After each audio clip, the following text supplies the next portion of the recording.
ارشاد فرمایا جو اللہ سے ڈرے اللہ اس کے لیے راستے کھول دیتا ہے اور اللہ اس کو وہاں سے دیتا ہے جہاں سے اسے گمان بھی نہیں ہوتا۔ وَمَن يَتَوَكَّلْ عَلَى اللَّهِ فَهُوَ حَسْبُهُ، اور جو اللہ پر بھروسہ کرے اللہ اس کے لیے کافی ہو جاتا ہے، اس کی ضروریات کا وہ خود کفیل ہوتا ہے اور اس کے کام اس کے ذمہ کرم پہ ہوتے ہیں، کوئی ہو کے دیکھے اس کا۔ تو جو اللہ سے ڈرے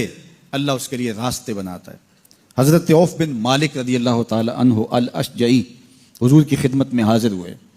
اور عرض گزار ہوئے کہ میرا بیٹا سالم مشرکین کی قید میں ہے اور میں فاقوں کی حالت میں ہوں، تو فرمایا آل محمد کے پاس ایک سیر جو ہیں بس، اس کے علاوہ ہمارے پاس بھی کھانے کے لیے دنیاوی اسباب نہیں ہیں۔ کہا صبر کرو اور اللہ سے ڈرو اور لا حول ولا قوت الا باللہ کثرت کے ساتھ پڑھو۔ یہ ایسا وظیفہ ہے، ایک حدیث پاک میں آتا ہے کہ یہ 99 بیماریوں کا علاج ہے،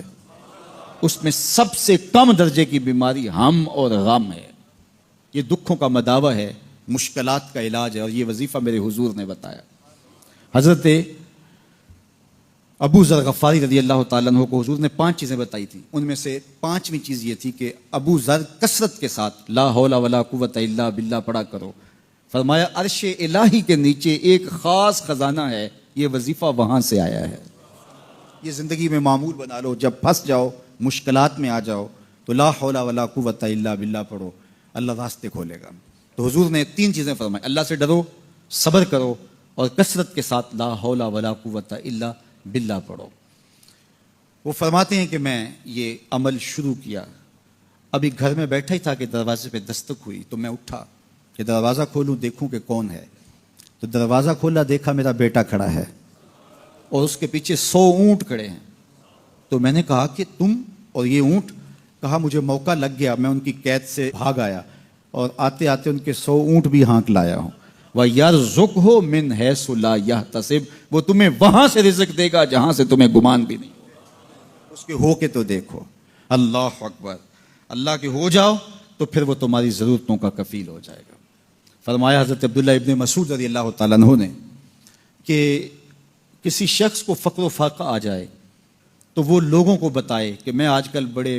مشکل حالات میں ہوں، ہر وقت لوگوں کو بتاتا رہے تو اس کی مشکل بڑھے گی، اس کی مشکلیں آسان نہیں ہوں گی اس طرح۔ اور اگر وہ اپنی اس مشکل کو کسی سے شیئر نہ کرے بلکہ مصلی بچھا کے اپنے رب سے کہے کہ مالک فقر و فاقہ آ گیا ہے اور اس کا علاج تیرے پاس ہے، اس مرض کا مداوع تیرے پاس ہے۔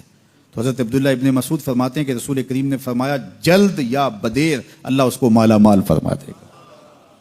یہ بھی کبھی کر کے دیکھو، مشکل آ جائے، فاقہ آ جائے، مصیبت آ جائے، کسی سے نہ کہو، صرف اپنے رب سے کہو،